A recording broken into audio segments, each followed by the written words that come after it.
ஆண்டவராய் இயேசு கிறிஸ்துவின் இனிய நாமத்தினாலே அன்பின் வாழ்த்துதல். கர்த்தருடைய பிள்ளைகளே, எப்படி சந்தோஷமா இருக்கிறீங்களா? தேவன் எப்பவுமே நம்மோட கூட இருந்து நமக்கு நன்மை செய்கிற ஆண்டவராய் இருக்கிறார். நம்முடைய எல்லா காலங்களிலும் நம்மோடு கூட இருக்கக்கூடிய ஒரே ஒருவர் நம்முடைய ஆண்டவர் மட்டும்தான். சோர்ந்து போகாதீங்க. எந்த பிரச்சனையை கண்டும் உங்களோட மனம் உடைஞ்சு போக வேண்டாம். நீங்க எடுத்த தீர்மானங்களை தளர்ந்து போகாதீங்க. எடுத்ததை ஓட்டத்தை தொடர்ந்து ஓடுங்க, உற்சாகமாய் ஓடுங்க, தெய்வத்தை நோக்கி பார்த்து ஓடுங்க. அதிலே உங்களுக்கு ஒரு ஜெயம் உண்டு பிள்ளைகளே. இந்த நாளிலும் நீங்க எந்த கட்டத்துல நீங்க மிக சோர்வுற்று போய் இருக்கிறீங்க, எந்த நிலையில நீங்க ரொம்ப மன உடைஞ்சு போயிருக்கிறீங்க, அந்த நேரத்துல தேவனுடைய வார்த்தை உங்கள் பக்கமாய் கடந்து வருகிறது. இந்த நாளிலும் எரேமியா தீர்க்கதரிசியின் புஸ்தகத்திலே நாங்கள் ஒரு வார்த்தையை நாங்கள் அதிகமாய் தியானிக்க போகிறோம். 32வது அதிகாரம் 42வது வசனம் இப்படி சொல்கிறது: நான் இந்த ஜனத்தின் மேல் இந்த பெரிய தீங்கியெல்லாம் வரப்பண்ணினது போல அவர்களை குறித்து சொன்ன எல்லா நன்மையையும் அவர்கள் மேல் வரப்பண்ணுவேன் என்று கர்த்தர் சொல்லுகிறார். இந்த இடத்திலே நாங்கள் பார்க்கிற பொழுது இஸ்ரவேல் மக்களை குறித்து தேவன் பேசுகிறார். ஜூதாக்கு தேவன் உரைத்ததான தீர்க்க தரிசனம் தான் எரேமியா மூலமாய் தேவன் பேசிக் கொண்டிருக்கிறார். அவர்கள் தேவனை நோக்கி பார்த்து அவர்கள் மிகவும் விசுவாசத்தோடு பயணித்த மக்கள் கூட்டம்தான். ஆனால் ஒரு தடவையிலே தேவன் சொன்ன வசனத்தை அவர்களால் ஏற்றுக்கொள்ள முடியாமல் போனது. தீர்க்கர்கள் தீர்க்க தரிசனத்தை உரைத்த பொழுது அவர்கள் அதை சகிக்கவோ அவர்கள் அதை நம்பவோ அவருக்கு முடியாத ஒரு கட்டத்திலே அவர்கள் தள்ளப்பட்டார்கள்.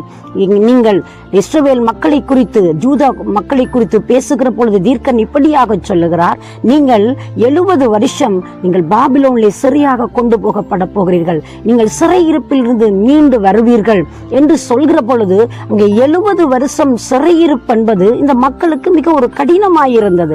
நாங்கள் சிறையிருப்புக்கு போக வேண்டுமா? ஏன் அப்படி தெய்வம் எங்களுக்கு செய்வாரா? இதை செய்ய மாட்டார் என்று ராஜா முதல் கொண்டு குடிமகன் வரைக்கும் இந்த தீர்க்க தரிசனத்தை அவர்களுக்கு ஏற்றுக்கொள்ள முடியாமல் இருந்தது. இந்த சிறையிருப்பு என்பது அவர்களுக்கு மிகவும் ஒரு விரோதமான காரியமாய் தோன்றினது. ஆனால் தேவன் சொல்லுகிறார், உங்களுடைய மீறுதலின் நிமித்தம், உங்களுடைய அக்கிரமத்தின் நிமித்தம், உங்களுடைய தவறிழைத்ததன் நிமித்தம் இந்த தீங்கை நான் செய்யும்படியாக தீர்மானித்தேன் என்று அவருடைய இறைவாக்கு வருகிறது.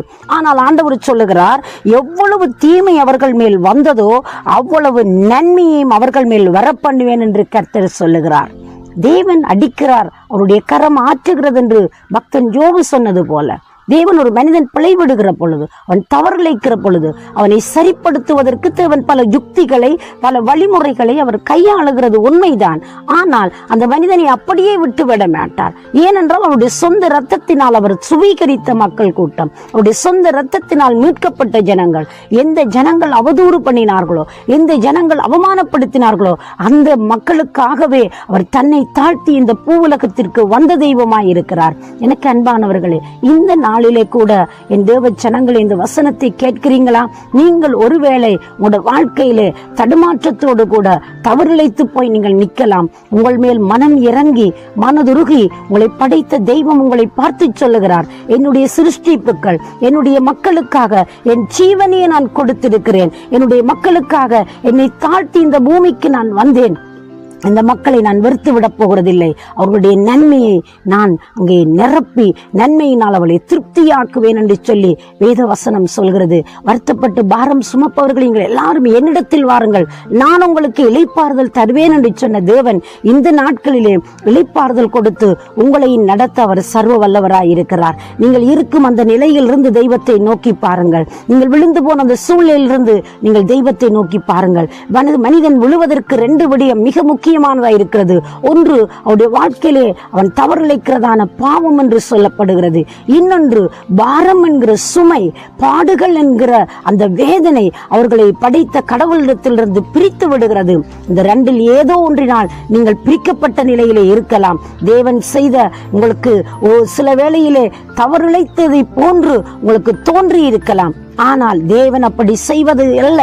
தேவன் தாமே தம்முடைய சிருஷ்டிகள் மேல் அவ்வளவு கரிசனை உள்ளவர், அவ்வளவு இரக்கம் உள்ளவர். அவர் மனுக்குலத்தை அவ்வளவு நேசிக்கிறவராய் இருக்கிறார். ஏனென்றால் அவர் பறவைகளை பார்க்கிலும் பட்சிகளை பார்க்கிலும் மனிதனை விசுவாசித்தவர் என்று கண்டு மனிதனுக்காக தன் ஜீவனை கொடுத்தவர் மிகுதி காரியங்களை எப்படி செய்யாமல் இருப்பார்? உங்களுடைய வாழ்க்கையின் எடுக்கிற ஒவ்வொரு முடிவுகளும் அவருக்கு பிரித்தியாயிருக்கட்டும். அதுதான் சங்கீதக்காரன் சொல்ற, ஆண்டவரே என் இருதய தியானம் என் வாயின் வார்த்தைகள் உடைய சமூகத்தில் பிரித்தியாயிருப்பதாக என்று சொல்லி தன்னை அர்ப்பணிக்கிற வண்ணமாய் நீங்களும் உங்களோட வாழ்க்கையிலே அர்ப்பணிப்புக்கு நேராய் கடந்து வருகிற பொழுது, அவருடைய இரத்தத்தின் வல்லமையை நீங்கள் நம்பி அதை ஏற்றுக்கொள்கிற பொழுது, அந்த இரத்தம் தானே நம்மை கழுவி சுத்தம் பண்ணி உங்களை தகுதியுள்ள பாத்திரங்களாய் நிரப்பும் நடத்தும். அது மட்டுமல்ல, நன்மையினால் எங்களை நிரப்பும்.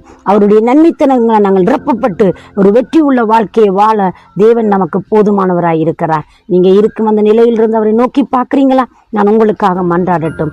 சர்வ வல்லமை உள்ள தேவனே, இயேசுவின் நாமத்தில் உம்முடைய பிள்ளைகளுடைய சூழ்நிலையை பார்த்து அவர்கள் இருக்கும் நிலையிலிருந்து கைதூக்கி எடுத்து காலடிகளை உறுதிப்படுத்தும், கண்மலையின் மேல் நிறுத்தும் சுவாமி.